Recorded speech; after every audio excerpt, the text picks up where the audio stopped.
7 o'clock, Monday, November 5th. Call to order the Waverly City Council regular meeting for this date, and I welcome all of you that are here as our guests, our visitors. And I'm sure there's some of you that will have some things to say a little bit later on, and we'll welcome those comments. In the meantime, roll call, please. Bergen. Here. Drankoff. Here. Kangas. Here. McKenzie. Here.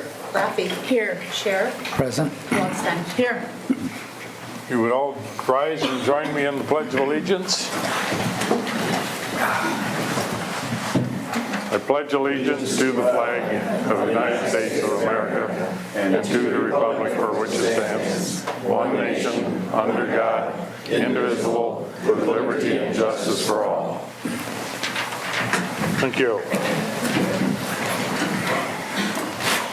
Next item on the agenda is approval of the agenda. Do I have a motion? I will move approval of the agenda as printed. Second. Motion made and seconded. Council comments, discussion? All those in favor say yes. Yes. Agenda is approved as presented. Approval of minutes from the October 15th, 2018 regular meeting minutes. To entertain a motion. Move approval of the minutes. Second. Motion made and seconded to approve the October 15th regular meeting minutes. Any comments? All those in favor say yes. Yes. It's my pleasure to introduce our guest councilperson for the month of November, Ben Wilson. I've been associated with Ben for off and on when needed for several months and years, I guess, at this point in time. So, Ben, if you'd like to say a little bit about you and your family, well, I appreciate it. Sure. Speak into the mic, Okay. please, if you would. Lived in Waverly for almost 10 years now. It's been an opportunity and a blessing to be here and serve in the community whenever needed. I work up at Witham Ford, which is the previous Coonrod Ford. Like I said, it's just an opportunity to be here is just tremendous. I appreciate it. Thank you. Very good, thank you. When you made an offer clear back early in the year, I did not forget it. So,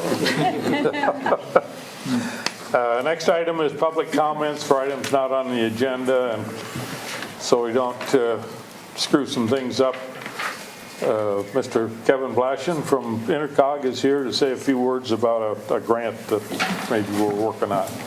Good evening, Kevin Blanch, and I'm Executive Director with Intercog. You've seen Brian shown here probably several times. I told Brian I could come up here tonight, and he did not argue with me, so he stayed home tonight. So, just real quick, I've handed around a brochure we've put together that just kind of highlights some of our services that we provide. I just want to thank you for your continued membership and support of our organization. We are a member-driven organization with 55 cities and 6 counties, and without communities like yourself, we would not exist. So I do want to thank you for your support.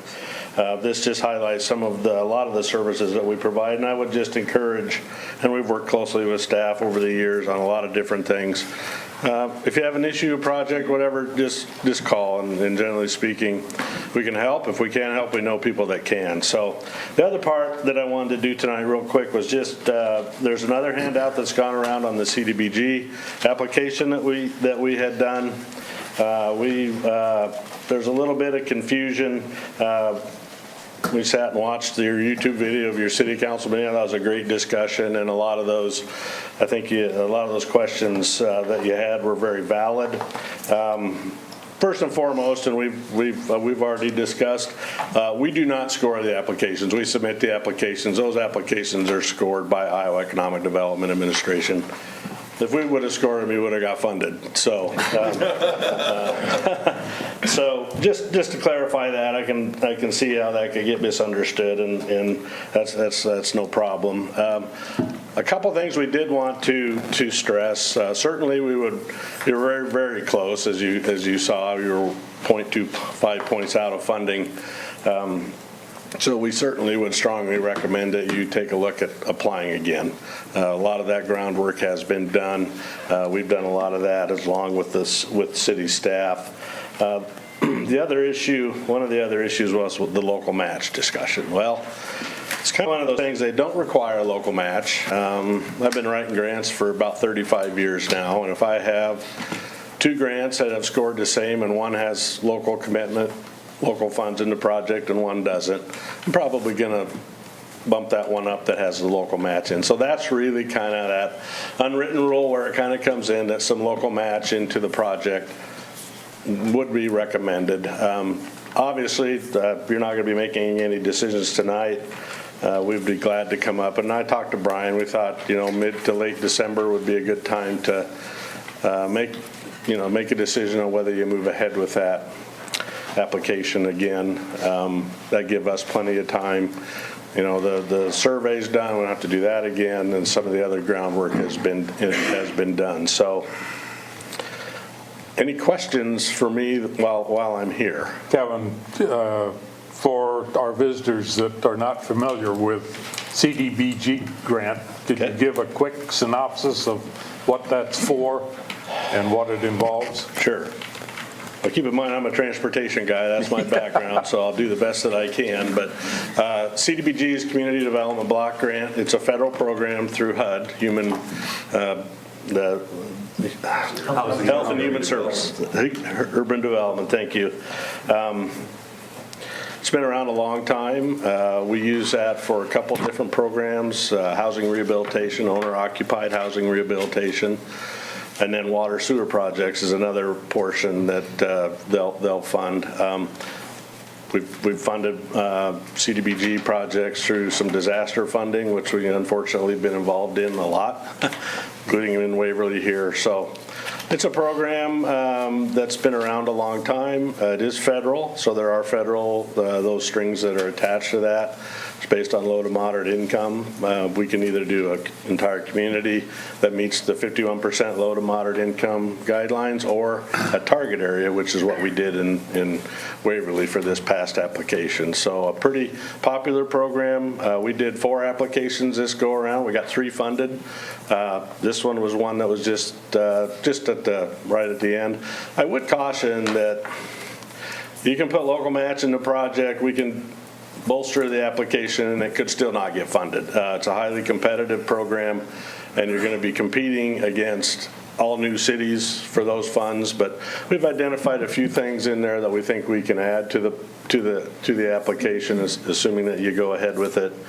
I wrote a trail grant for Butler County for the Rolling Prairie Trail several years ago, and we were just a few points out of being funded. So we thought, well, we'll just add this. Submitted it, and then it was last the next year. So, which I'm not sure why that happened, but it does happen, and it depends on those scoring applications and those types of things. I just want to caution, there's no guarantees, but we feel like that the city would have a really good chance if we resubmitted it. So, Council have any questions or comments for Mr. Blashen? She actually answered my only questions. I was kind of, how many did they submit? They submitted 4. How many were accepted? 3. 3, yep. Answering my questions already. Okay, well, thank you very much, and thank you again for your support, and we look forward to working with you in the future. Very good, thank you.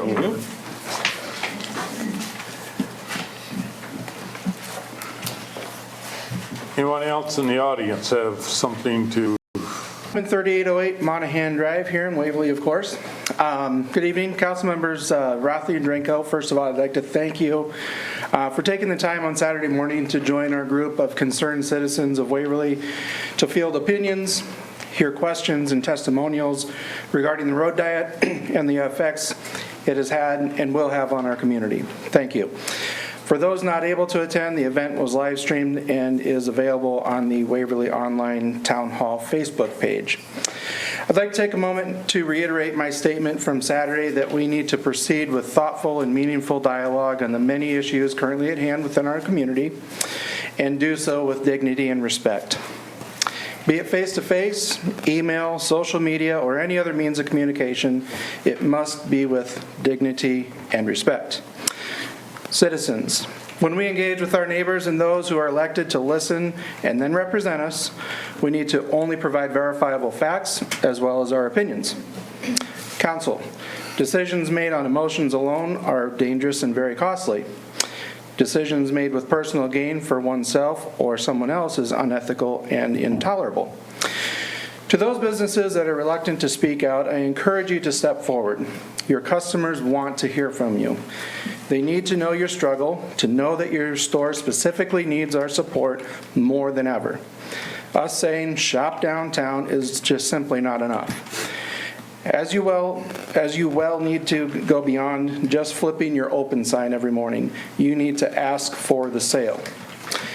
It isn't every day that I need shoes. I was asked by a customer of Thompson Shoes who lives 40 miles away in Holland, Iowa, if it was hard to get to their store with the road construction. I assured her that once she made it through the cones and construction, she could park out back and go in their back door and shop. And that's exactly what she did that day. She drove to Waverly. She didn't drive to Cedar Falls, not Waterloo. She drove to Waverly for that one lonely pair of shoes, and then turned around and went back home. That pair of shoes is the livelihood of the owners and employees of that store. I could have easily told her to simply stay away and go shop in another town. I did not do that, and you should not do that either. Be honest about the situation while encouraging people to try to support the businesses. We have about 5 or more construction seasons of work planned, be it finishing Cedar River Parkway, bridge replacement in 2023 on Bremer Avenue, a lot of things planned. I support the businesses of our community when they offer products and or services I need and find value in. I ask my neighbors and community to do the same. Thank you. Very good, thank you. Anyone else?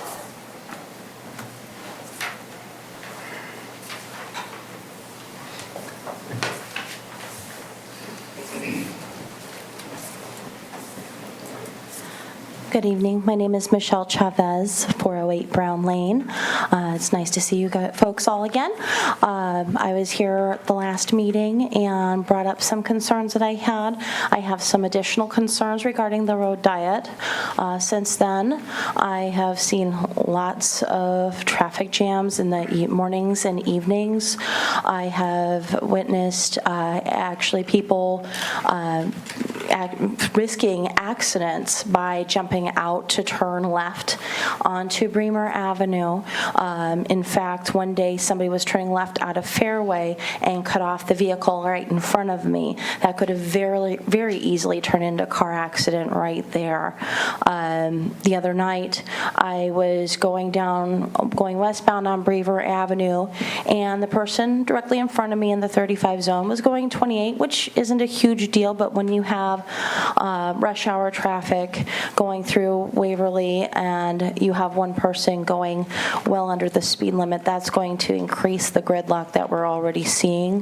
The person ahead of them was traveling through the middle turn lane as if it was a through lane. And then over the weekend, I also heard about a student who was trying to turn left off of Bremer Avenue onto Home Boulevard, and somebody at the same time was trying to turn left into the Casey's, and they almost had a head-on accident. This is something that I do not find acceptable. I have 2 children that are currently students at the high school. One of them drives currently. The other one is just learning to drive. And the one that is driving currently is still not a very experienced driver. And I am very concerned for their safety and the safety of their friends and their siblings, because we have all these kids who are driving Bremer Avenue to get to school, and we're having, this, where there's people rushing at each other to turn left in the center lane. This is just a recipe for disaster, and I don't want my child or anybody else's child in this community to become a statistic. And we really need to readdress this right away, because somebody's going to be seriously hurt. I've already heard about multiple accidents on Bremer Avenue since I was here 2 weeks ago, and we can't be having this. Thank you. Thank you. Anyone else?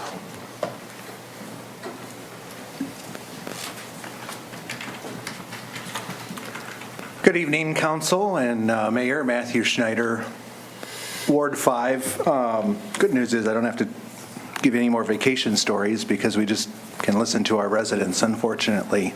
We've really got quite a situation. I mean, I don't drive Bremer that much. I've seen 3 accidents myself. There was another one in the paper. Bremer has 0.71 accidents per week, historically, pre-construction. Do the math. It looks like a serious situation that we really need to address. But we officially formed Keep Waverly Moving and announced a 60-person coalition. I think it was on Thursday, might have been Wednesday or Thursday. And it's made up of Waverly business owners, concerned citizens, many who are here this evening. A few people from our national team from New York and LA, members of the LAPD and NYPD, New York and LA Fire Department. These are concerned citizens who really want to do what it takes to get this reversed, but we also want to pull our neighborhoods together. Something that all of these communities share is that we've really kind of got broken neighborhoods, and I think that we need to admit that. Saturday, we had, I think, the most comfortable town hall meeting that I've ever seen. Unfortunately, I didn't get to sit any of it, but I was a little worried that people were going to fall asleep, but that didn't happen. So thank you, members, again, who were there. We did have Kathleen Colon, who's done extensive research on emergency response time in relation to traffic calming, and I wanted to bring her on to explain why there's so much reluctance for emergency personnel to speak up. And I know that did happen in our community, and I know, and we appreciate Danny Happel coming forward with his concerns, as well as Sheriff Pickett. But it's really a very serious problem, not only in Waverly, but across the country. And it's a problem because they're concerned about response time, they're concerned about safety that they see in our community, and they don't speak up because of, it's mainly fear of retaliation, fear of employment loss, and that's totally unacceptable. If we need to, we need communication of data, and that information is critical. When our professionals see a problem, we need to listen to them, and failure to do so will come at our own cost. And so I really urge you to kind of keep that in mind. Keep Waverly Moving has a Facebook page. We launched that like a week ago. I think there's 400 people on there already. Website coming soon. Just since Saturday, we've got a dozen more coalition members. Businesses are now coming forward and speaking, and that's really been a great thing. More anonymous. I had another paramedic today from the health center that stepped up and said, yeah, I'm concerned, but I'll do whatever it takes, but can't use my name. So just a few things, I guess, that we want with Keep Waverly Moving, that we're asking citizens: don't divert, use Bremer. I'm seeing a lot of traffic on 5th, a lot of traffic on 2nd. Saw a semi coming down 7th, I think it was, and he was just avoiding Bremer, and that's a concern. The DOT didn't mention this. Did anybody hear the DOT mention this? I don't think that they mentioned the level of diversion that we're seeing, which, by the way, is in the study that I placed in public file here before the road diet. Waverly and Keep the USA Moving, we were discussed on KABC on Friday. I know there's some other media buzzing around as well. And then also at our event, citizens brought a lot of great concerns. But again, the great thing about Keep the Waverly Moving, we're going to get these lines fixed somehow. I don't know how long it'll take. The sooner the better.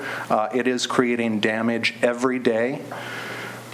It brings people together, brings neighborhoods together, and it brings communities together. We also had Mindy Green, who is from Queens, Sunnyside, Queens, New York. She was at our town hall meeting. The road diet's really threatening their neighborhood, and we share a lot of similarities. We've got a bad road diet. Theirs is really terrible. They are seriously in crisis mode there. They're going to lose their businesses, their neighborhoods, their livelihoods, and it's going to happen very quickly. I heard business is already down 18% there, and this just went in late August on the lane reduction. I think his name's Henry. He owns a convenience store, and it's been there. I think his grandfather had the store in the 70s, and he is already down $300 every day. So when I realized the size of the problem, I really got frustrated because it was one of these things that I could just ignore, but I couldn't. So it was really just time to do something. So, and I know I frustrated my wife a little bit and family and taken time on this, but now's the easy part because I can kind of let go a little bit and ask for help. They need help, and we need help. So we are forming a Waverly for Queens subcommittee. This will be a 6 to 12 person committee. I'm looking for teachers, leaders, students, business owners, concerned citizens, communicators, people who are experienced in communicating with politicians. We need people from all walks of life on this very serious issue. We're going to set up a conference with some residents from Sunnyside, Queens, learn about their problem, and then find a way to fix this problem. Complete Streets or whoever did this, they don't want this. They state specifically they want community involvement, community input. This rollout was terrible. And I know there's a cost to reverse this, and a big cost, probably a very big cost, but the economic figures that the DOT presented was doing it would be a $500,000 cost, I believe, to the community. He's missing the boat on that, unfortunately. There are so many things in this particular road diet that are just simply not being realized. They've really never been implemented in this matter. We don't have proper research. We don't have proper studies. So I urge you to get this on tonight's agenda to reverse. If there's no procedure for that, I would ask that an emergency meeting be done to get this reversed. Just a couple other economic points. Pizza economics. If we're talking about a conversion that is only going to result in a minute or two delay, let's consider the delivery drivers that spend a minute extra on each delivery. If that's 100 deliveries a day times 365 days a year, you suddenly could very quickly have a huge net loss that could close that business. I could repeat that story over and over again. We've had an issue with a dental appointment being late. That's an economic cost. There are already hundreds of stories just in the short 2 weeks that we've had this road diet. So again, please carefully consider this and what we are about to do to our community and hopefully won't do to our community. And I appreciate you listening. Thank you. Thank you, Matt. Anyone else that has comments for or against?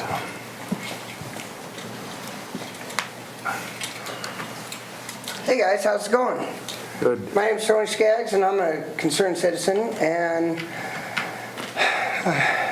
I only go to work at 5 o'clock in the morning. I come back at 2 o'clock in the afternoon, and in my opinion, this road situation seems not the best thought out. I have people lined up all the way past 4th, 5th, 6th Street, and I'm just trying to get home. We've got 2 possible lanes, and we're all stuck in 1 lane. And nobody's going anywhere. And then a light turns red, and nobody goes anywhere. Where are we supposed to go? So why did we switch it to 3 lanes when we were perfectly good with 4 lanes. So I'm not the best speaker, and obviously, but I just wanted you guys to know, I'm just a concerned citizen. I really wish you guys wouldn't have made this decision, but if it's the best decision for the city,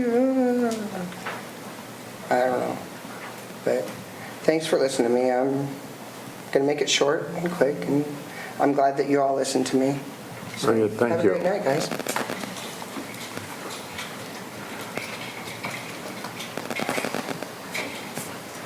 Anyone else? Bear with me, I don't talk usually in public, but I'm Kay Kingsley. I live north of town, so I am a country resident. But I do a lot of errands and different running around in town. And I put up with the constructions. It's construction. But now that it is back to opened, I work at home through my office. I have a certain amount of time that I have to come to town, to the banks, post office, and whatever else I need to do for my job.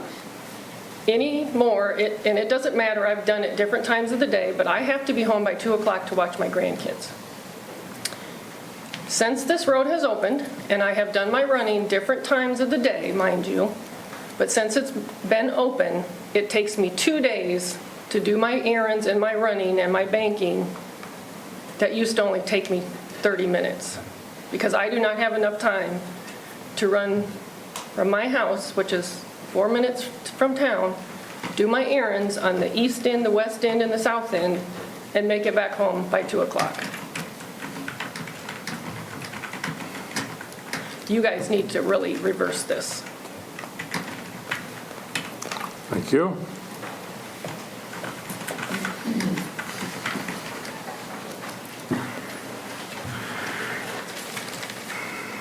Amy Schneider, 1213 Charlene Street. I'm the frustrated wife of Matthew Schneider. And I don't have a bunch of facts and statistics like him. I'm just a mom and a wife and a citizen here. But mainly my frustration and fear is the safety of my kids and their friends driving. 2 main intersections that concern me are, as she mentioned, the Home Boulevard and Bremer, and then also down by the Subway and Quick Star.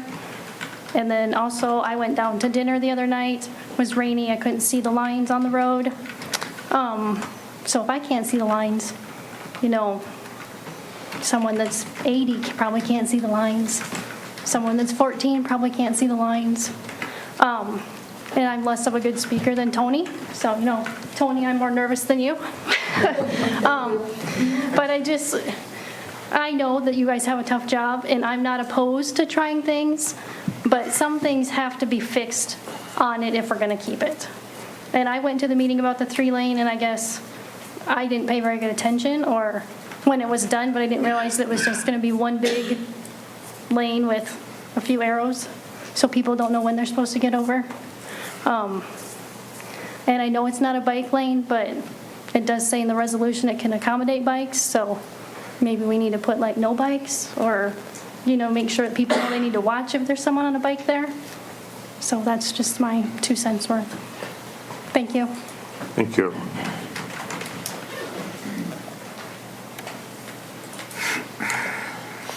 Anyone else?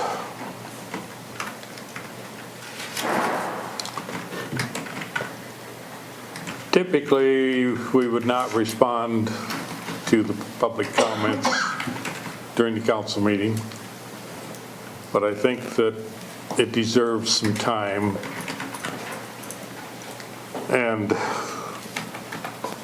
for those of you, I'm sure all of you know the history. In 2016, a previous council voted to maintain 4-lane until the Cedar River Parkway was open, with the option to visit this situation, and they'd received a presentation by the DOT, same as this council did back in June. And it was brought up again to this council to visit the situation. And at that time, following the public comment. They're following the comment by the council at a meeting. Next meeting, the vote was taken, and it was 6-1.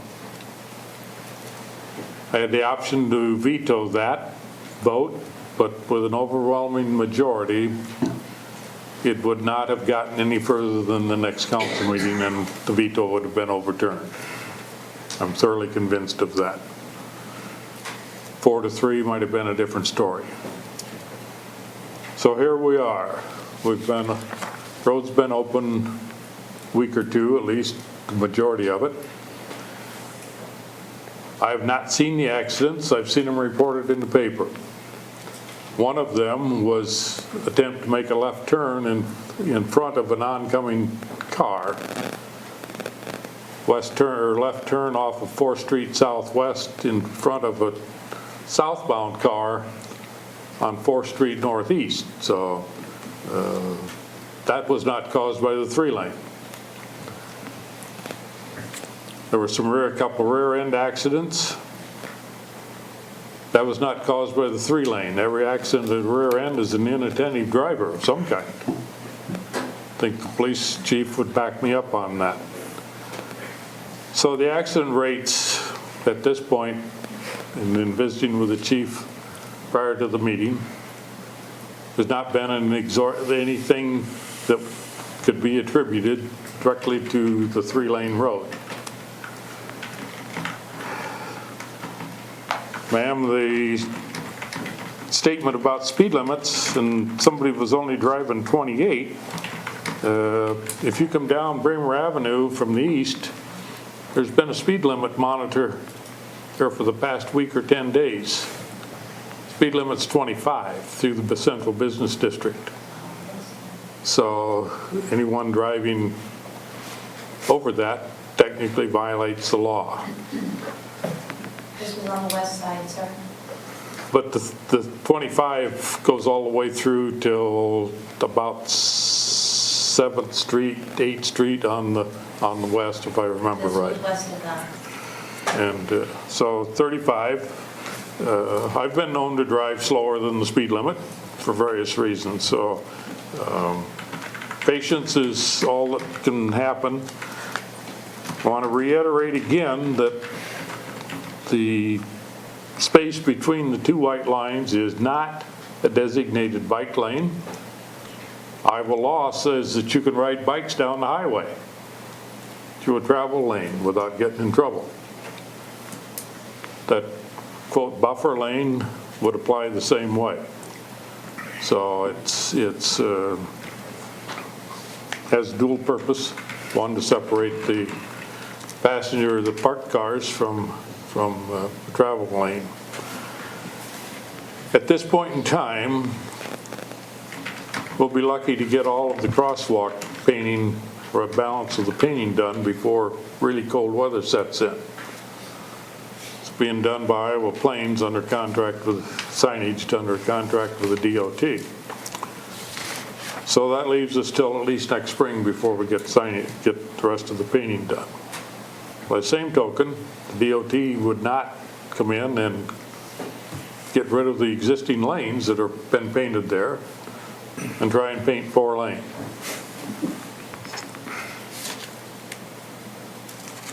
We are basically going to live with the 3-lane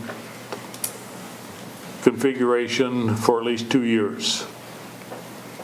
Till the parkway is open, we see what the traffic is going to do. And in the spring of 2020, I think it's been proposed by a city engineer to have a full-blown traffic study made and see what our traffic counts are, not only in Bremer Avenue, but throughout the city on the parkway. Are we going to revamp some things then? We'll not know until then.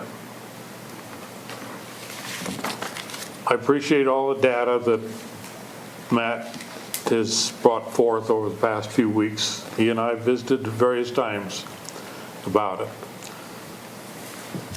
But until we can get accurate Waverly data, I don't see anything happening. I visited with the supervisor of the ambulance crew this afternoon or this morning.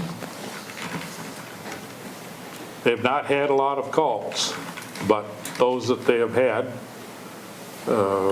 they've had no problems. I checked with the fire department.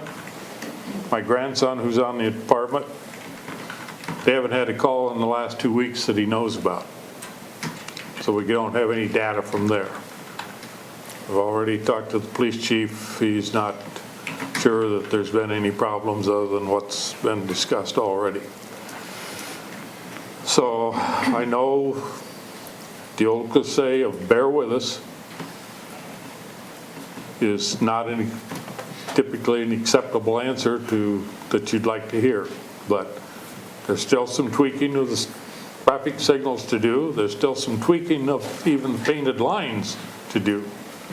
I did hear see over Facebook yesterday about comment, and I've heard it before today, about not being able to see the lines and the traffic marks with the paint.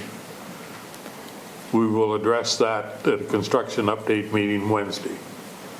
And there seems to be there's a question of the hash marks in front of Fairway extending way into their driveway off of Bramer Avenue. We've asked the DOT about that, and so far we've not received an answer one way or the other, basically. So those are a couple of things that either we're already addressing or about to address and see what we can come up with. But as I said, if 2020 it warrants to switch back to 4-lane, it will cost the city approximately $125,000 to restripe and reconfigure the traffic signals. If we get into the 4-lane and decide, no, we really don't need it, and the council would decide to go back to 3-lane, that $100,000 to $125,000 is now up to $150,000 to $175,000, maybe $200,000 because of inflation. This way, maybe, if it works, things work to the fact that we'd be better off with a 4-lane to accommodate the traffic that we have and will have. We'll only have to pay that fee once. 3-lane or 4-lane? To go from 3-lane to 4-lane. So, again, it's not what you'd like to hear, but that's the way it is, and this council, based on comments and things that I've heard, even visiting with some merchants, they'll welcome their customers back with open arms. And an email this morning from one of them said it was like turning a light switch. People were anxious to park in front and get into the stores and spend some money. And again, just patronize our local merchants. Please don't badmouth the city because we have a 3-lane road. We're not dealing with roundabouts, and which I don't know if they're better or worse. Some are good, some are bad. But so appreciate your patience and listening to me, and go home and you can crucify me if you'd like. But I've said what I have. Now, if there's any of the council people that would care to add anything to that. I'd like to add just one thing. When I was walking here, I walked, down Bramer Avenue, and I see that in front of Crawdaddy's, they still don't have their parking yet. So the construction on Bramer Avenue is not done. Right. So I don't think it's fair to say, for the last 2 weeks, traffic has been awful. Well, for the last 2 weeks, we've still had construction going on. I would like to wait until the construction is done and then judge as to how effective the 3-lane configuration is. I think that trying to rush to judgment before people have had a chance to adjust to new traffic patterns is just not fair to the city in Bramer Avenue. There is an incident that Mr. Hoffman had on Facebook the other Saturday, I think it was, Dolly's party bus was parked along front, I think in front of the beach house, loading or unloading passengers. He didn't know what to do. I think the chief would agree, and the statement that came out this morning in visiting with Mr. Bronner was that the vehicle was stopped. It was parked over to the right as far as it could go. You could have gone around him without getting a ticket. And so as long as he's moving down the travel lane, that's a different story. But there are some cases it's just going to take some figuring out by the people to know what they can do and what they can't do. And I'm sure the police department will work with us and trying to figure out how we can handle it. Although, just to be clear, if Dolly's party bus is stopped, you can go around it. But if it's a school bus, you're not going to go around. So you got to say stop for the school buses. Because that's important. That's important. That's very important. Yep. Okay. Any other council comments? I'll just make a few brief comments. Rod and I did attend the town hall meeting on Saturday, and I think we learned a lot. It was good to hear people's concerns, and people raised some valid points. I do think, I agree with Brian, that I think we all need to be patient. I don't think the project is done yet. I think that the best thing I heard, or one of the best things I heard at the town hall meeting was the call for civility. And I always feel bad when I hear that people have heard that city employees or hospital employees or whoever feel intimidated and unable to speak freely. I have not heard of any of us on the council who have ever tried to intimidate people for what they have to say. We certainly had very frank conversations with city employees around union time. So at that point, I know that people felt comfortable speaking their mind. I do want to say that I think intimidation goes both ways. And when I told people that I was going to the town hall meeting Saturday, I had a few people ask if I needed to take a bodyguard with me. Now, I'm not on Facebook, so I'm happily oblivious to most of the insults and inappropriate comments that happen there. But I think it's very important that we have respectful conversations about this. We are not all going to get our way on every issue. I'm sure some of us on the council will have hard feelings about votes, but if a city is to progress, you have to, after every vote, and this is in our code of conduct, our code of ethics, that even if we don't agree with a decision that gets made, we pledge to support it as best we can and go forward and try to make the best of it. And I think that we need to hold everyone accountable if the conversation gets less civil as the months go on, because we want to be a city that is welcoming and where people can speak freely and can come here and speak, can contact us by email and say their piece. There will be bumps in the road, no pun intended, while we all get used to this. And as the mayor said, I think we have heard some concerns that are going to get addressed at the construction meeting and should be addressed. I had trouble figuring out where I was supposed to turn into Fairway, also heading to the east. So I think that's to be expected with any major project, and I'm hoping that will help smooth over some of these issues. But I was glad that I went to the town hall. I learned a lot, and I look forward to further respectful conversations about a variety of issues here in town. Thanks, Ann. I would just add a couple of comments. First, I'll just start with, I like to start with facts. My understanding is that the paint is reflective paint. I'm glad we're bringing it up with the DOT because people are saying they can't see it. But my understanding is that it is the standard reflective paint that is required of all state highways. The other factual point I want to make before I make some other comments is that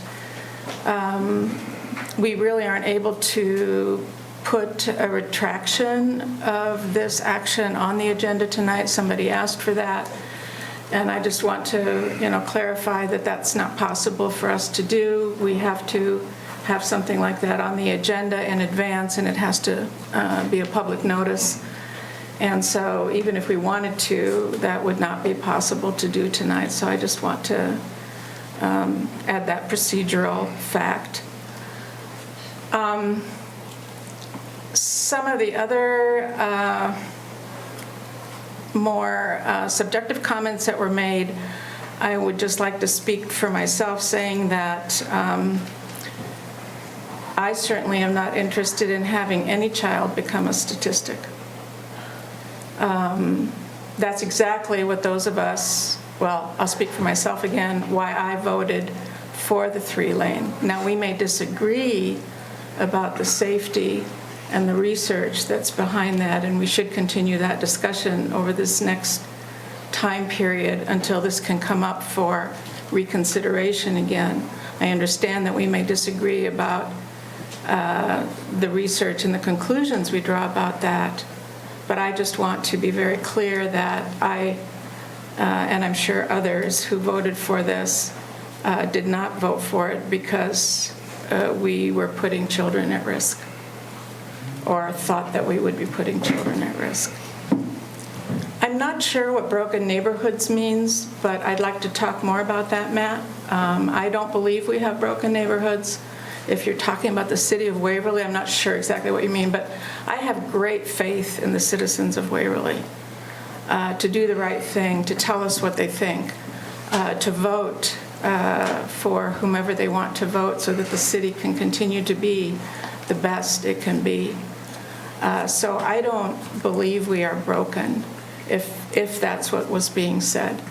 So I guess finally, I will just say what others have said already, and that is that, and I will say too that I'm sorry I couldn't be at the meeting. I did let Matt know that I was out of state and couldn't attend, otherwise I would have been there on Saturday. And I'm glad it took place, and I've listened to my colleagues who have been there to get the information from that, and I will watch it on the live stream. I didn't know that was available. So my request, I guess, is just that we continue to have civil conversation about all of our issues, and that this isn't the last one that we will disagree on, but let's keep an open mind and keep talking. Very good. Mr. Mayor, if I might, I'm not going to belabor the point here. I heartily endorse what's been discussed here by the mayor and by my colleagues here on the council. The only thing I want to add is that I really have never thought of myself as an intimidating person. And if there is anyone who feels that their job is at risk or their position is in trouble if they communicate something to me, that is totally false. Anyone who has a situation where they're a member of the hospital staff, the EMTs, the police, the fire department, any of those groups, if they want to talk to me and have a viewpoint and express that viewpoint, I am more than happy to keep that totally confidential. I have not had that happen at this point, but I would welcome that kind of discussion. So I would hope that any of those individuals who has an opinion that they're afraid to express because they feel that they may be retaliated against, I would hope that they would feel comfortable in contacting me, because I can guarantee you, and I give you my oath, that that will be kept entirely confidential.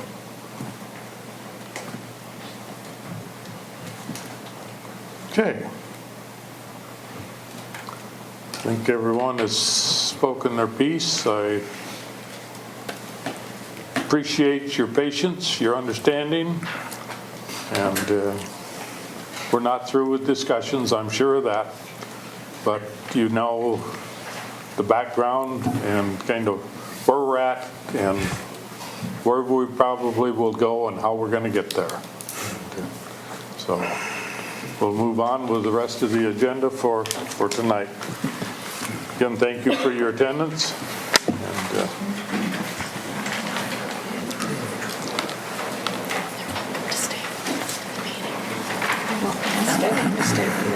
Hey guys, thanks for listening to me. Yeah. you're welcome. I really appreciate it.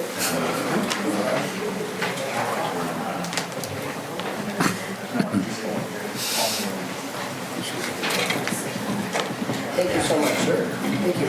I really appreciate you guys listening to me. I've never done this before, so I have no idea the procedure to go through, but I will definitely try to get Thank you for coming. Yeah. It's a great idea.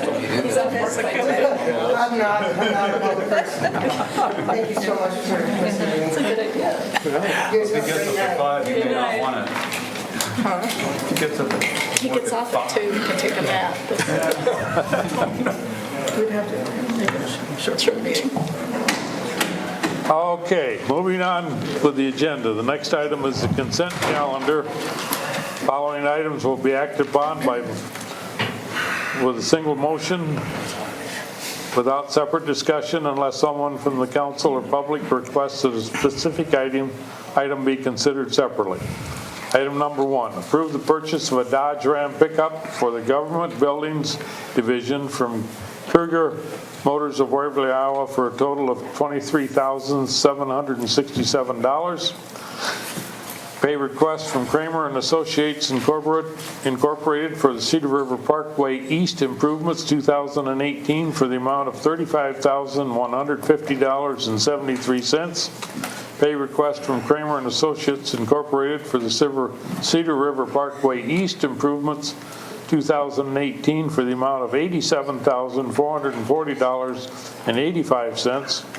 Pay request from Lodge Construction for the 2nd Avenue Northeast Storm Sewer Replacement 2018, amount of $42,964.70. Pay request from Stanley Consultants Incorporated for the Cedar River Parkway East Improvements 2018 for the amount of $35,439.11. Pay request from WHKS and Company for the Water Pollution Control Facility Improvements 2020 for the amount of $77,715.92. Pay request from Crystal Heating and Plumbing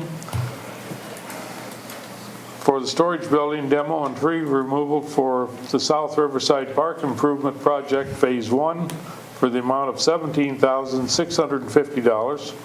Pay request from Crystal Heating and Plumbing for additional tree removal for the South Riverside Park Improvement Project Phase 1 for the amount of $28,750. The Class C liquor license for Prairie Links Golf and Event Center. Class C beer permit for Quick Star number 752. Special Class C liquor license for Wartburg College. And an ownership update for Wartburg College. Entertain a motion.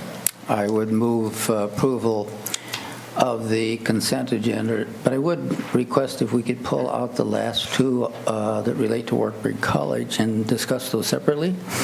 Okay. Second? Second. Pull the last two also, Brian. I'm just seconding his motion. Okay, all right.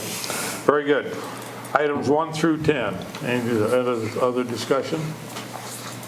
All those in favor say yes. Yes. Motion carried, 7-0. Now, Councilman Scheer, items to 11 and 12. Maybe it's just a matter of clarification. We have a couple folks on council who are intimately acquainted with how things are at Wartburg, but I guess what I'm wondering is, does the liquor license, I guess I wonder the relationship between the liquor license and the ownership update, are those related? Are those different items? They are related, but they're different items. Okay. So the reason they're related is because The special class C liquor license for Wartburg is a renewal for their annual license. Okay. And the ownership update is because they now have a new person managing that area. And so their name is now shown as the contact person. Okay. Well, my question relates to, I guess the first thing I wonder is, does the liquor license cover the campus or certain locations? Do you know, Edie, how that works? I know almost nothing about the liquor license at Wartburg, but I do know that it doesn't cover the whole campus. Okay. And Carla probably knows more than I do. All right. Well, I remember last year at homecoming, we had rain, and there was an outdoor event that was cleared for selling beer, and that needed to go indoors. And we had a special council meeting that lasted about 6 minutes in order to allow for that. And what I'm curious about is this proposal, would it obviate that? Would we have this issue again? Or is, I really don't. Yeah, Carla, you should answer, you know. So it's very possible we'd have that issue again. The reason is because when they move it indoors, it's typically to use the W. Right. And so they don't want to provide alcohol in that area 12 months a year. Understand. So that is just for that, they get like a 5-day special license, Okay. outdoor permit. So the liquor license would probably, I'm guessing, allow for serving wine at an event or something like that, which seems appropriate to me. It's just confusing for me to understand what we're really approving because it's not very specific. So the state requires that you have an alcohol, beer permit, whatever you want to call it. You need to, if you're going to be selling beer or wine, you need to have a permit. If you're going to be just dispersing it, you do not need one. If you're going to be collecting donations, that's a gray area, but you really should have one. If you're going to be distributing or selling spirits, you're required to have one.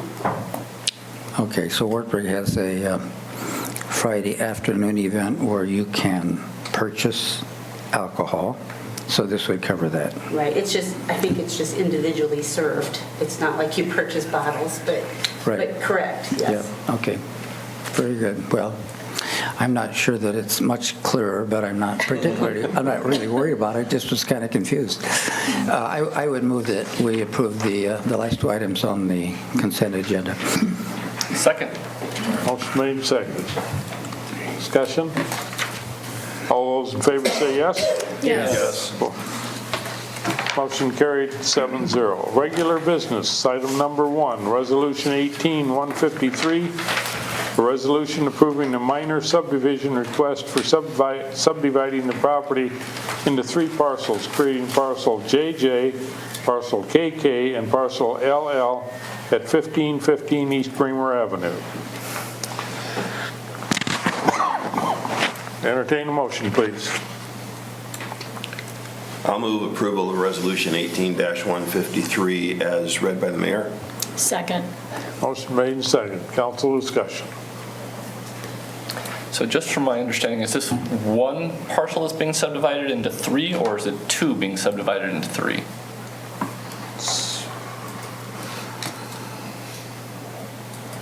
Bill, it's 1 divided into 3. Okay, there's currently 2 properties on there, and each of those is being put in its own parcel, and then there's a third kind of leftover parcels being created. So they're creating a parcel that they can actually, that somebody else could build on? Right. And then the other parcels are being added to the other properties? They're being added to? The LL, there's pieces that are being added. The triangle piece, is that being added to an existing? Look at that, that's extending LL. Maybe it's just the one piece. So LL used to be this and is adding this. Oh, and this whole thing used to be? Yep. Okay. Breaking that out. So they're taking unnecessary land that they want to Okay. allow somebody to build on and basically dividing that up. So it's 2 parcels, and before now it's going to be 3? You know, I don't. This is a pop quiz. This is not one idea, this is not what I know. Okay. I just know that it was a situation in a private development that we kind of are pretty. We're just kind of moving lines around Yes. to make it better. Okay. Right. piece of property off of East Bremer Avenue, a private road leads up to it, so. So I'm looking on the, can't tell which number page this is. It's the plat survey. It's one that's kind of a close-up of parcel KK. And I'm looking along the north side. There's this shaded line here. I've got the utility easement coming up north into parcel JJ. I'm wondering what that horizontal shaded line is along the north edge of the property. Is that another utility easement, or is that's the electrical easement? Okay. So we're not, so there's no, there's a, it looks like there's a road that kind of dead ends into the kind of one end of the electrical easement, and there's no chance of that road being continued. No. Okay. That's a service. That's just a for service. That's a service connection for that easement. Okay. They just want to make sure that all of the infrastructure, all the easements are in place. Are in easements, so they know where they are. Okay. Motion made and seconded. Any other discussion? Roll call vote, please. Bergen. Yes. Drinkow. Yes. Kangas. Yes. McKenzie. Yes. Rafi. Yes. Sheriff. Yes. Waldstein. Yes. Resolution 18-153 carried 7-0. Resolution 18-154, resolution approving a marketing plan contract with Amperage Marketing of Cedar Falls, Iowa for research and development of a marketing plan. Entertain a motion. I'll move approval of Resolution 18-154, a resolution approving a marketing plan contract with Amperage Marketing of Cedar Falls, Iowa for researching and development of a marketing plan for an estimated amount of $12,480 plus out-of-pocket expenses for travel, meals, etc. Second. Motion made and seconded. Council discussion. Bill, do you want to? Sure. I'll just start it out, and then people from Amperage are here, and I'd like to have them speak too. When we started this process, we decided that we wanted to wait on the marketing piece until after we'd done the preliminary things, and so the original proposal had an element for marketing that we took out. And now we're basically, as we get to the end of the what we've done for surveying and the recommendations, we feel we need to move forward with that marketing portion of this. So that's what we're doing now, is going back to that, what was in the prior one, and saying we'd like to go back and do that additional piece to do the marketing.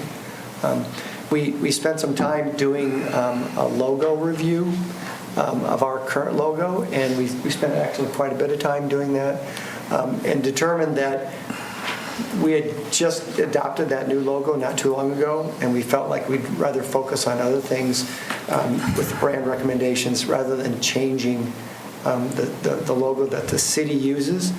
So, and we think we can do that and move forward with marketing materials, marketing pieces, electronic marketing, that kind of thing, using what we have as the existing findings from our surveying and our interviewing process. So what we'd like to do is have you hear from Amperage, and then have questions for them regarding what that proposal would entail for us. Okay, very good. Someone from Amperage like to give us words of wisdom? I'll try my best. Good evening, I'm Robin Frost. I'm an account manager with Amperage Marketing and Fundraising, and I'm here tonight with a couple of my colleagues who are behind me here, and they can introduce themselves if they wish to come up too. We, like Bill introduced, we're pleased to work with the city and do some preliminary steps in the process, which consisted of qualitative and quantitative research, and also a collaborative sort of interactive session with some community stakeholders to explore your brand and sort of lay the groundwork for how we can recommend you move forward.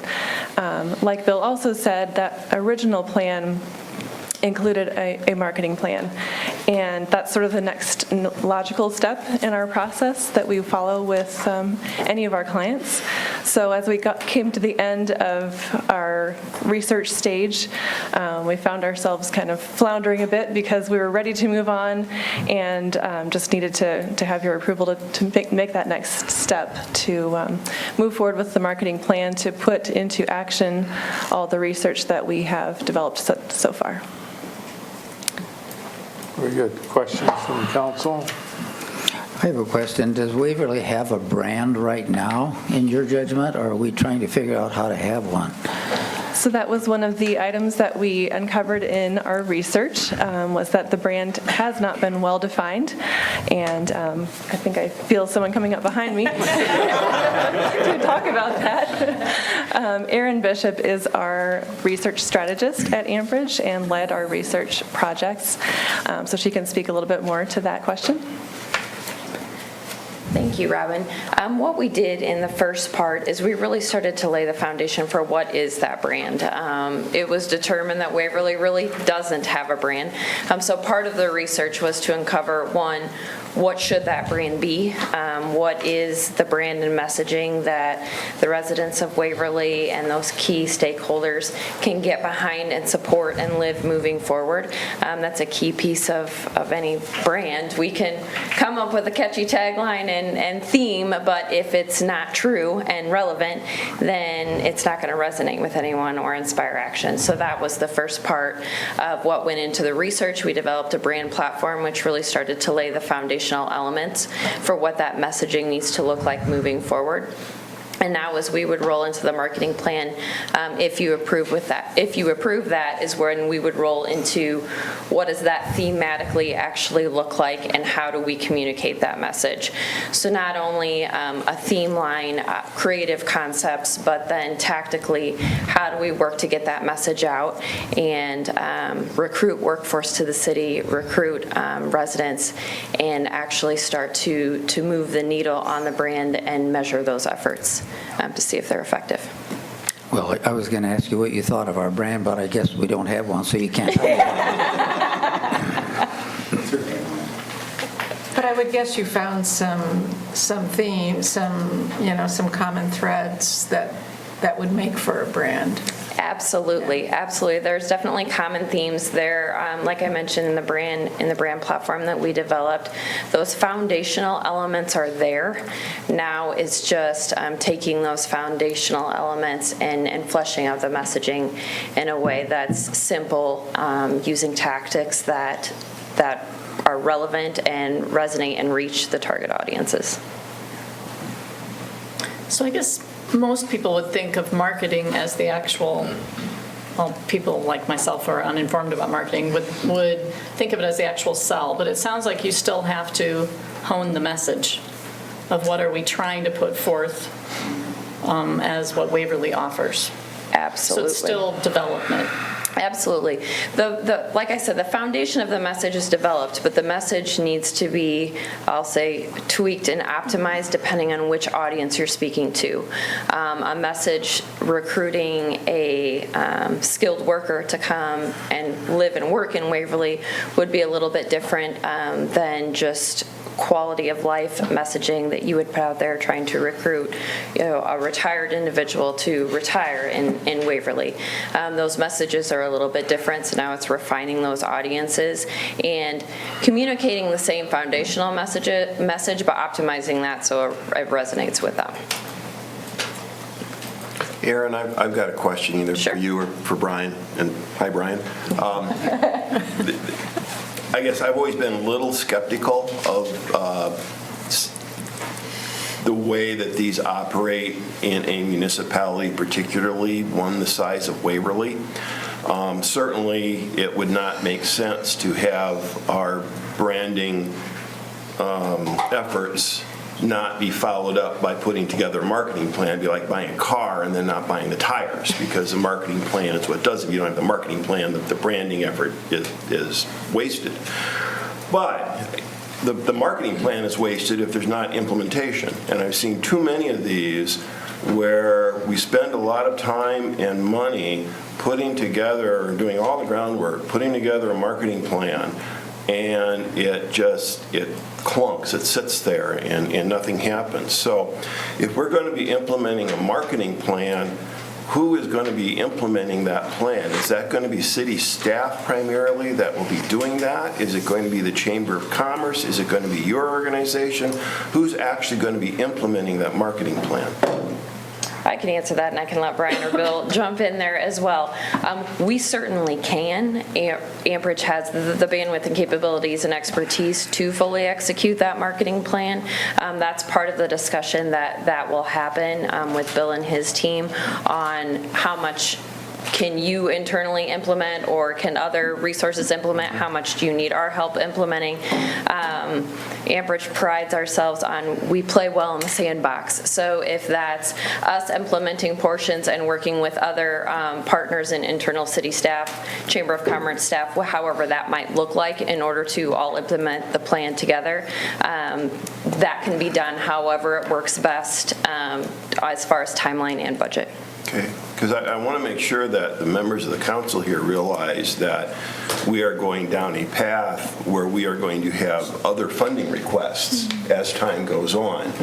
And, as somebody who's involved in business, marketing is essential, critical to a successful business, and I think it's becoming more critical to a successful community like Waverly. But this isn't the end of the road. This isn't, okay, now we have our brand and our marketing plan, we're all done. I mean, we've got a lot more heavy lifting to do, and it's going to cost money whether we hire somebody to do it or have city staff do it, because city staff has other things to do too. I just want to make sure that everybody understands, we go forward with this, that this isn't the end of the story. We've got more work to do, and we got a lot more heavy lifting to do down the road. And I guess I thought we would be a little farther down the road at this point. But how much money will it cost to, after this next investment, to actually put it forth to the public? I think one of our discussions has been about, at this point, we need to have the marketing plan and kind of know what we want to do, what we want to reach, who we want to reach, what we could be doing. And then we were going to make the ask in the budget process. So it was identifying what we'd need for the next year in budgeting actual advertising dollars, whether it's done through Amperage, whether it's done through us, whether it's done through other providers. We really have to know what we're trying to reach, what we're creating, what we're going to go after, and then we can know how much we might need to budget for that particular process. Is the council going to be involved in that process, or are we just simply going to get a bill at the end of it and say, here you go? Well, we think you'll be really involved in the budgeting process when we come to you. Here's the bill. It isn't a bill, it's an ask, because when it comes to, we really need to get them working with us on establishing kind of how we're going to do it, what's our audience, how we're going to get there. Because then we can know, well, we need to do this much in electronic, this much in whatever processes we do. We are asking them to help us with what our budget should be once we get that plan. The only other point I would make, I'm Brian Ernest. I'm one of the principals of Amperage Marketing and Fundraising. Very good to be with you tonight. To that point about budgeting, our first and foremost, our task in the marketing plan is to develop a consistent message, certainly, for Waverly. So as that brand emerges, and we want to take the brand that does exist here in this community and then position it externally, first internally, but then as we move that externally, first and foremost from the budgeting perspective, you're correct. It's a little bit like you can't just say, well, I was healthy today, therefore I'm healthy going forward. It is an ongoing effort to continue to market your community. From an investment perspective, certainly our task first is to look at existing resources that you have, that you're already doing from a community perspective, and say, how do we get those to be working cohesively together so that there is that opportunity. There are already opportunities where this community is putting its name forward, but are you doing it in the best way possible, from the way you're positioned to the way in which you partner with other community partnerships, with other communities, whatever those may be, are you affecting it are you doing as effectively as you could be so that a dollar spent here or a dollar spent there are actually working to create something greater than the sum of the parts and not being competing against each other.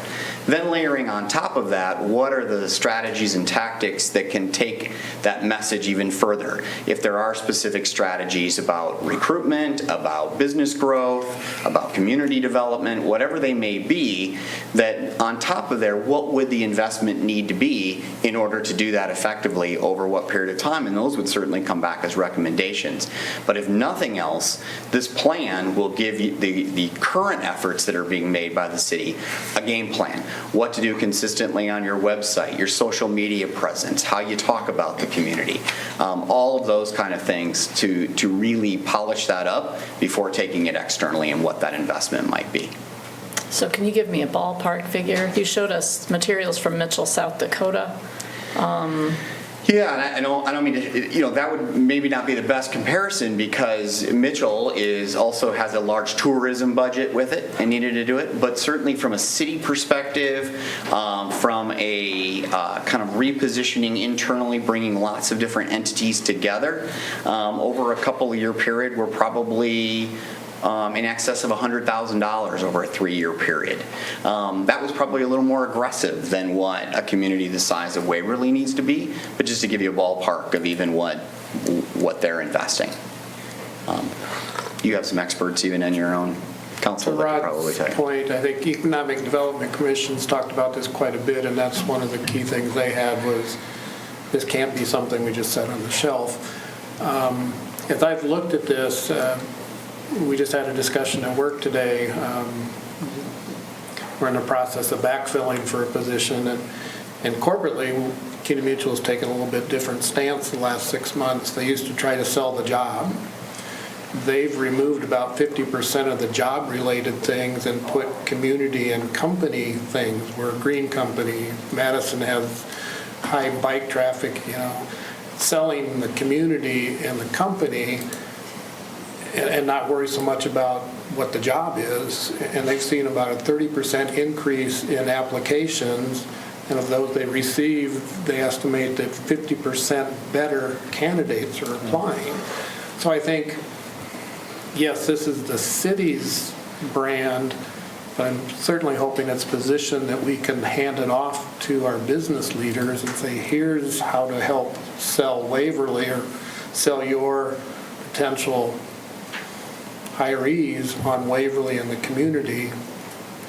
Again, a common voice is our job's no different than somebody down the road's job when it gets into skilled labor, but if we can sell them on the community, we can sell them on the job. So to me, I think we're headed the right direction. The only question I have, and it kind of comes on earlier conversations tonight, on page 7, you have the brand promise. And it stated, you believe your promise or our promise is we will reduce all obstacles to success. I think if you've heard the discussion today, we all drive on the same main street here, but we all see it totally different. So how is the goal, or is it a legitimate goal to say all obstacles?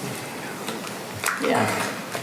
The thing that we heard loud and clear in the research as we went through one-on-one interviews with several of you, as we talked to outside external city residents and those who live outside of the city, as well as the internal exercises we led through the internal staff through, is we kept hearing the same theme of quality of life, quality of life, quality of life. It's better in Waverly because of XYZ, and sometimes XYZ were different, but they were always related, and they went back to that theme of happiness, which is what we said was your core word. At your core word, people live here because they're happy, and people want to live here because they're happy. Happy is better than saying quality of life, because happiness is an emotion that everyone can get around, right? Quality of life is this thing that nobody really knows what it means, and it means something different to everyone. But happiness, you can grasp that. And you're happy when you're working to reduce the obstacles that make you unhappy in life, which is where that line came from. There's always going to be problems, and there are always going to be issues. Any city, community, organization, business is going to have obstacles to overcome. But the quality of life is better in Waverly. People are happy in Waverly because you're actively working to reduce those obstacles. They're always going to be there. But in order to improve the happiness in the city, you are actively working with everyone's best interest in mind. Just sometimes those opinions might be different. Should have had them go first. It was better to second. Yeah, I would consider rewording that a little bit. I think you don't want to set people up for an unrealistic expectation of anywhere. Absolutely. And that is marketing. To me, taking the word "all" out of that sentence makes me a whole lot more comfortable. And that's literally as people tend to read things that come out of the council. And that's a statement that can certainly be refined. Okay, any other comments, questions for the Amperage people or Bill regarding this resolution? I enjoyed reading the report. I really appreciated the part where you addressed how Wartburg is such a fundamental part of the community, but we really don't want to call it a college town because there are lots of people that rubs the wrong way. I thought that was just very astute observation. It is an astute observation, but I have to say that when I talk to people about the kind of communities they really like, if they say college town, a lot of them say, oh yeah, that makes more sense to me than someplace that doesn't have a college. They're interrelated, there's no question about it. I felt sorry for Olwine being singled out in that. Yeah, I thought that was not a good comment to have in that report. Yeah. I mean, I think there's plenty of ways to say that Waverly is a great town because of what we are and what we offer without mentioning other towns. Sure, absolutely. We were just including some verbatim comments in there as representative comments of what were mentioned.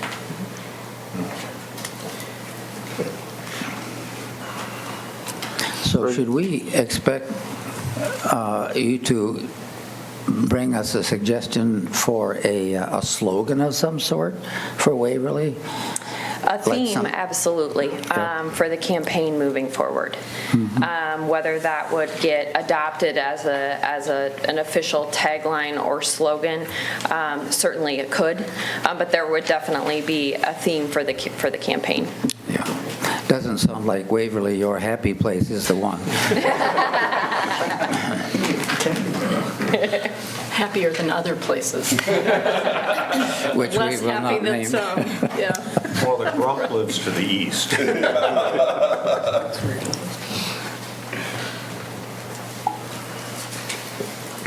Very good, thank you. Funding bill comes out of, because this is a non-budgeted item. The South Industrial Park Project Fund that we took the rest of it out of. Okay, very good, thank you. So, Bill, what is that, the South Industrial Fund? I don't quite remember what that is. When we had some property in that industrial park that we were able to sell and recover costs from that, instead of applying those in other ways, we held on to that fund. And so that's a project fund that remains available for future development. And it's an economic development fund is the way we look at it. We'd like to use it down there too, most of it, but we're still looking for ways to enhance that park itself. So, but it should be used for things like what we're talking about, sounds like. Right. Economic development is a lot of things, and one of the things what we've settled on lately is that we really need to recruit workforce. And after talking with our manufacturers and knowing that you see them advertising a lot because they really need people and they're having a hard time with that. So we're trying to provide that link to them, and that's why we want to really partner with those businesses that can use what we're doing and we can be working together with them to sell the quality of life in Waverly. So I know we had talked about maybe having this be a joint venture with the school system, other things. Are they going to be a part of that budget There's discussion? still discussion on that, you bet. There's discussion on how we could use that research Share the for what they're going to do too. So, and that's really why you want to tie it in with the hospital, you want to tie it in with utility. I mean, you're not going to have the same necessarily brand, but you're going to have something that works together. Okay. Roll call vote, please. Drinkup. Yes. Kangas. Yes. McKenzie. Yes. Rothy. Yes. Sher. Yes. Waldstein. Yes. Bergen. Yes. Resolution 18154, marketing plan with Amperage, is carried 7-0.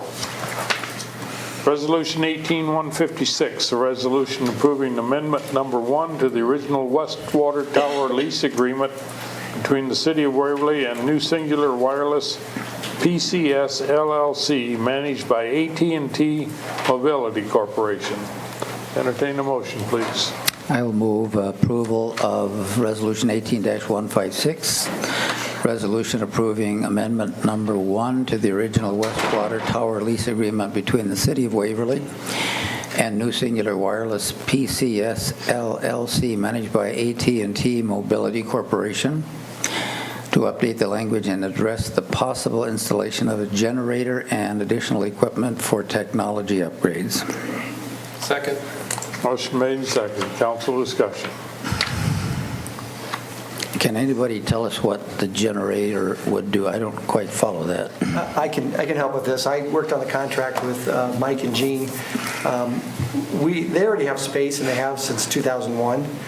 And what they do is they have to have equipment on the ground to power what they have on the top of the tower. As they upgrade and they need more antennas, they need more power on the ground.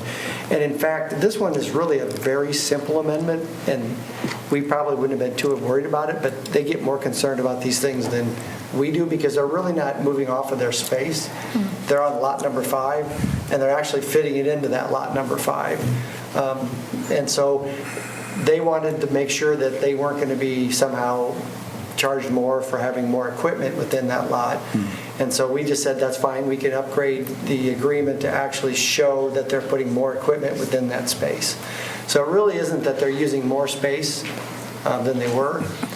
They just wanted this technical amendment done, which doesn't change the original agreement other than the additional equipment. So lot number 5, there are at least 5 lots there that different phone companies are using. Sure, you can see the map on their Yeah, I saw that. I was amazed how many people are using that tower. But we're talking about space on the ground? It works, yeah, it's space on the ground around the outside of the base of the tower. It's a great thing for small communities that keeps the towers from going all over the place. You don't have to look at everybody else's towers. You can just look at the things on top of our water towers. So it works out very well, and they get a good central location and a good coverage. So they're paying $1,000 a month for that ground space. Are they also paying to have something on top of the water tower? I believe it's all one It's all part one lease. fee. It's kind of the ground and everything's straight up in the air as well, so. Doesn't explain why all my relatives from out of state who have AT&T can't get cell service here. They've got an antenna. I don't know. You sit right underneath the east one, and they've got Verizon up there. And we offer everybody, I mean, if we can get any more on there, we do it. So all of these various phone companies that are using the tower, they're paying all of them exactly the same fee. Is that fair? I don't know. I don't remember if that's the case, because some of them were done at different times, and as you renew some of these, sometimes that might pass somebody else up because it's a new lease. So there may be some differences, and only because the earliest ones are probably the less cost. Yeah. If we get room for still more, I mean, I'm not thinking we need them, but I don't know. We may have some room. I know that the top looks awful full. The bottom, it seems like we have more room. yeah. We put in a driveway for that lot too, so we wouldn't have to cut across the neighbor's lot, so they can access there. There are limits with weight, wind. I mean, they'll have to factor that in if anybody else wanted to come on board, but right now that 5 have been full for quite some time. I was looking over this, Bill, and maybe I just missed it over here, but what's the term of this lease? How long does it run? Or is it run in perpetuity? It's a renewable lease that people have to, that either one of us have the option to terminate every 5 years, I think. Okay. And it's been going since 2001, because I know it looks like it was originally signed by, back when it was signed by Ivan Ackerman. So this amendment it has nothing to do with the term of the lease, the rent paid or anything else, just simply to make that technical change. It does not change any of that technical change.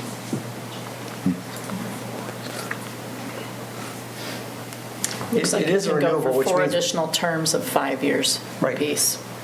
These Point renew number if we 4 on don't terminate page them. 19 of 29. The original is 5 years and then can be renewed for 4 additional terms of 5 years each. Okay. Any other discussion, questions? Roll call vote, please. Kangas. Yes. McKenzie. Yes. Rafi. Yes. Scher. Yes. Waldstein. Yes. Bergen. Yes. Drinkow. Yes. Resolution 18-156, approving amendment number 1 to the West Water Tower lease agreement, carried 7-0. Resolution 18-157, a resolution approving the City of Waverly Safety Manual. Entertain a motion. I'll move approval of Resolution 18-157, a resolution approving the City of Waverly Safety Manual. Second. Motion made and seconded. Council discussion.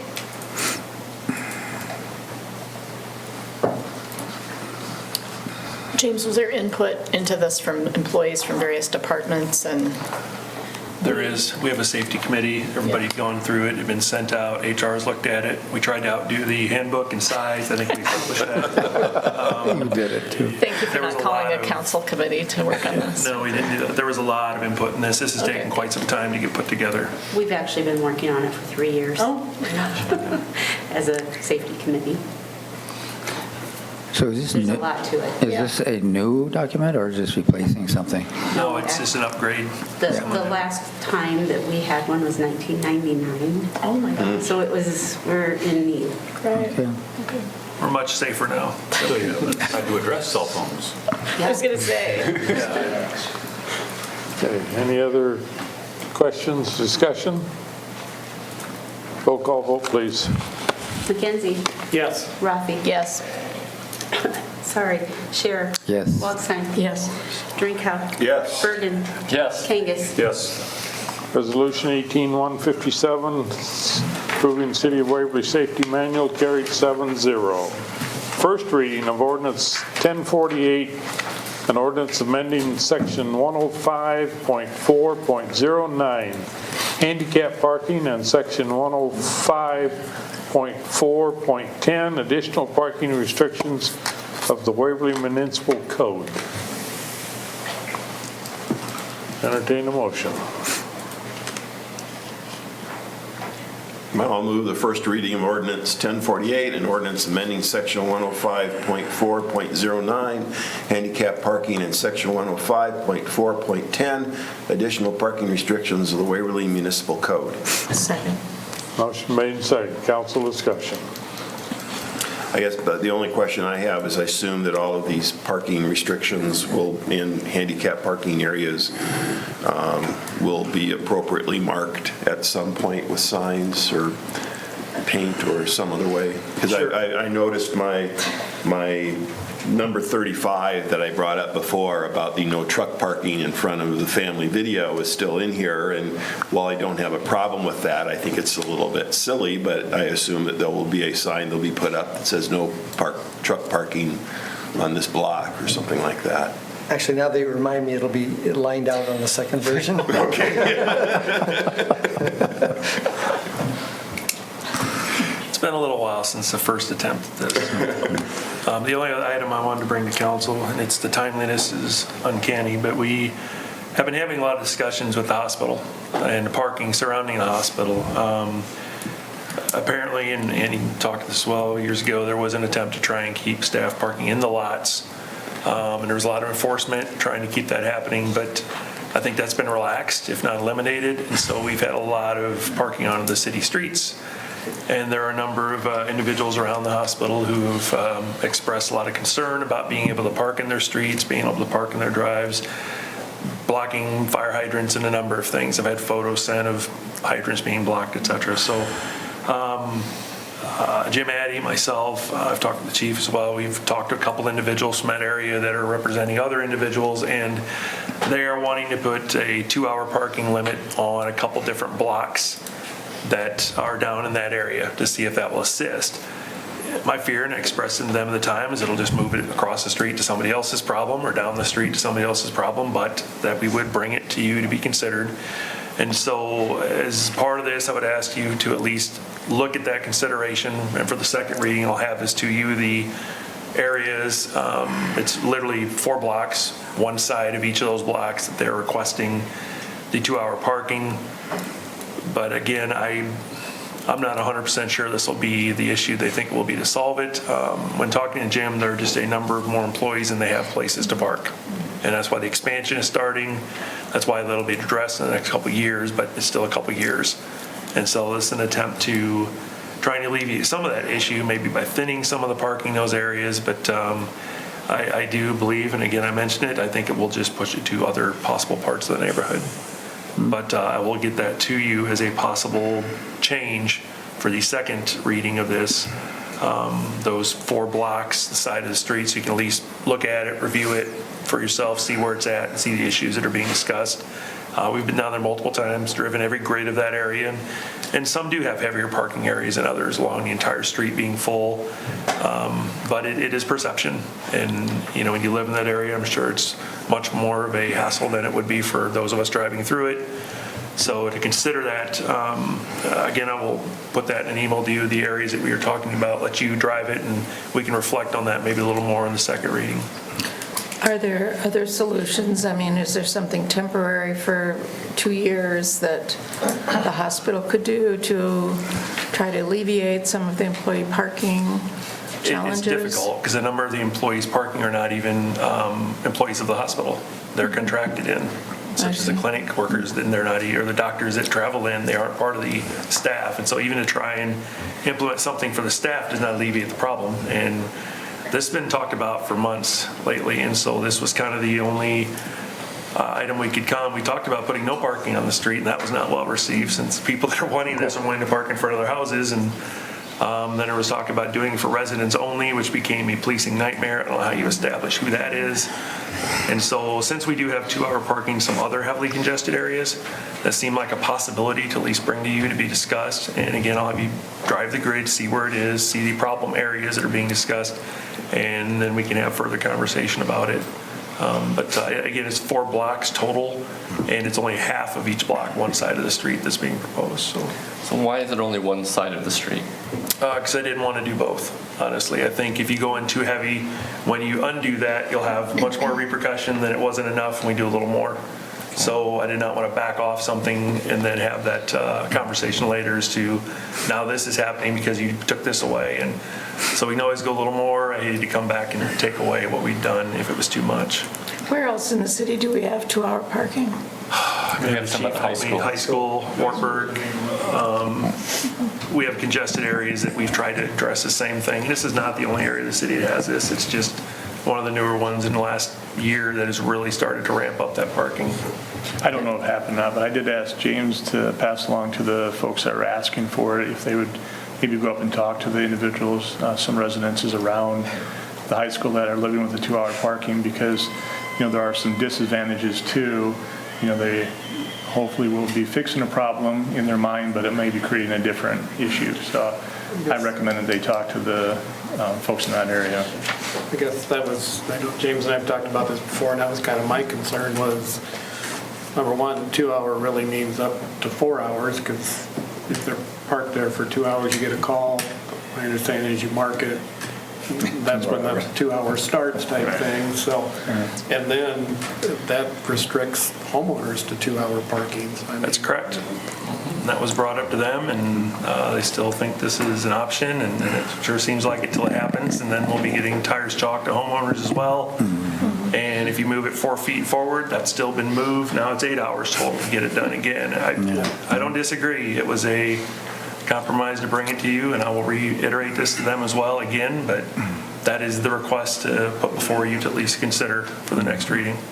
And again, I would advise you to go and drive it, A Street, 3rd, 4th, 2nd Avenue, cross streets into 7th. It's that grid right there. That's the area we're talking about, between 7th and 8th, and then 2nd to 4th Avenue. So James, could you say something about the considerations that were used to determine where handicap parking should be? I mean, we're adding some, taking away some. Does this come from requests from like the churches and other places? How do we decide that? That I really don't have a good handle on. I'll let Bill kind of explain that. What we did on some of those is some of those churches aren't there anymore. So that's, or some of those where the churches are and they had spaces on the street, they weren't using them anymore, or they weren't even marked anymore. Most of the churches that have handicap spaces want to do them in their parking lot so that you have a level surface to go. Yeah. If you're out on the curb, if you're out on the street, it's difficult to get out and go around and get to your ramp to go up to the church. And so most of them don't need them anymore, where we took them out. Okay. Couple thoughts on the hospital. I don't know what possibilities of sharing some parking with a dialysis center. I've never seen many cars in that lot, and wouldn't accommodate very many. But That's a good question. But that's. And the other thing is, the hospital does own some property off the golf course that they bought for expansion, and I don't know where that fits into their remodeling, reconstruction plans. If they could, and at one time they would like to have bought what we're now using as golf course storage. Still think that's being considered. That falls upon the fair leaving the area, so we can move our building to give them that building. That all hinges on that happening. As far as the other property, we did discuss that.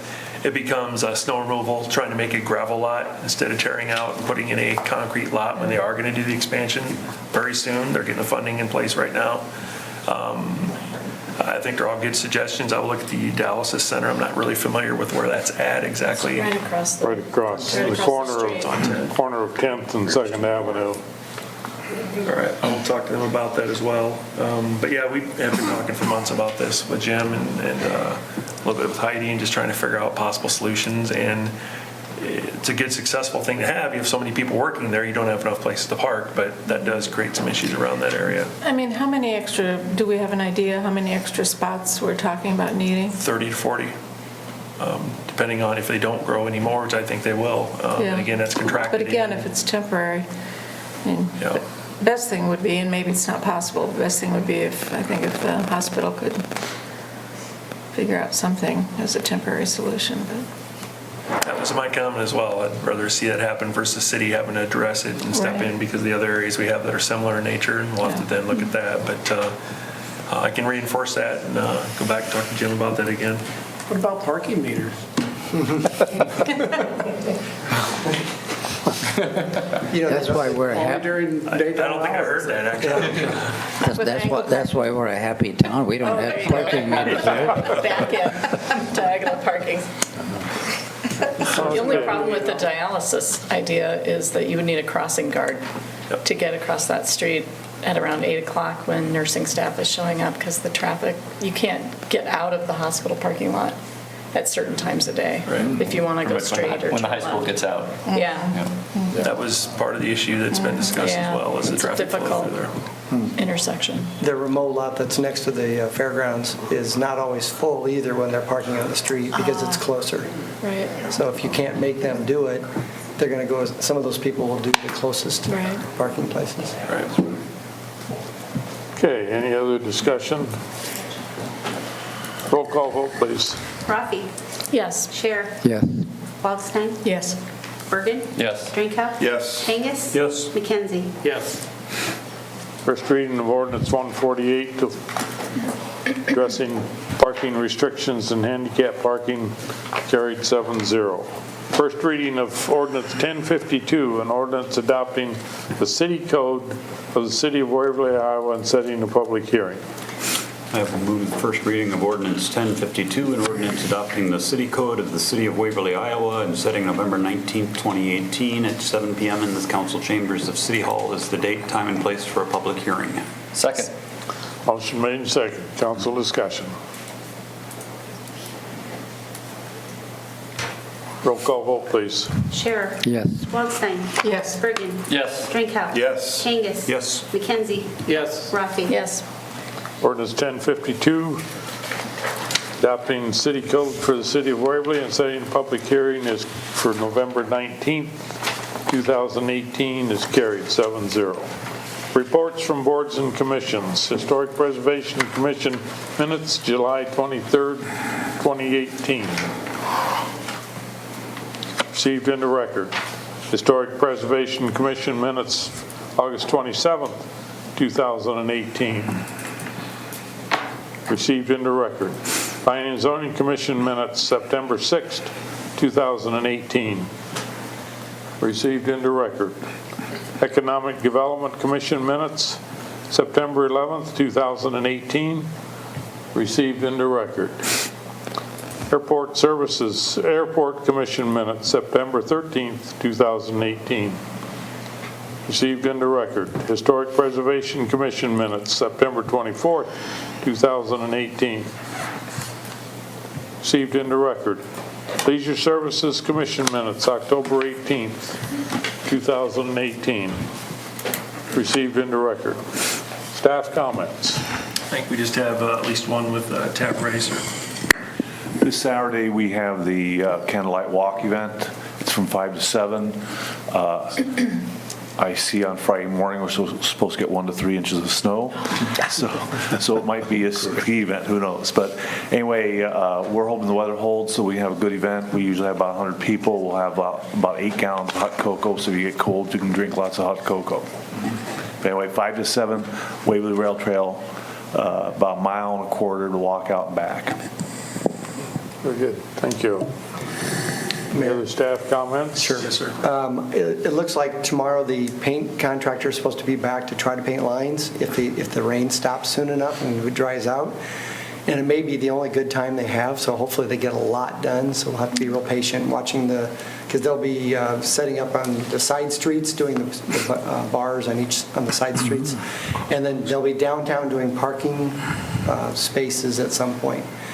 We've tried to get the bricks in, to get the bricks done this week. It's harder than you think to get 12 pallets or 14 pallets of bricks from Nebraska, so they're trying to get that done. But they swear they're going to put blankets and warm those places up and make sure they get the bricks done this year. So whether they get it done this week or next week, they'll still come back and do it this year and not wait till next spring. Once they get started, it does not take them long to do the block. They've only got 2 blocks to do on one side, and that should go pretty fast. Any other staff staff comments? I think it's all we have, sir. Okay. Council comments. I'd just like to remind everybody to vote tomorrow if you haven't already done that. And if you want to have lunch on your way to the courthouse, you can have lunch at the Senior Center. It's the 506 Cafe tomorrow. It's a good cause, and they're also raising money for Friends of the Family. Okay. I will be going to the poorhouse. Anyone who wants to talk about road construction or whatever's on your mind, feel free to come and join me. Okay, very good. Ann took my comment about voting tomorrow. Exercise your privilege. It's not a right, it's a privilege to be able to vote.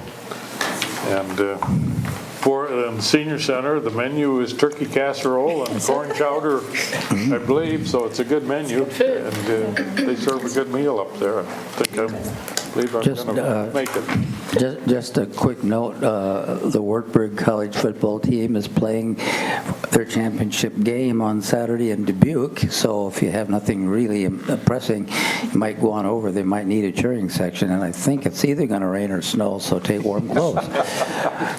You'll be at strategic planning. Yes, I'm going to miss the game. Sorry. Okay, yes, so we do have a strategic planning session coming up Saturday from 9 to 3, so hopefully we'll make good progress. And things. Ben, do you have any comments that you'd like to make at this time, or are you comfortable? Okay, very good, thank you. Entertain a motion for adjournment. So moved. Second? Second. Motion made and seconded. All those in favor of adjournment, say yes. Yeah. Yes. We're adjourned.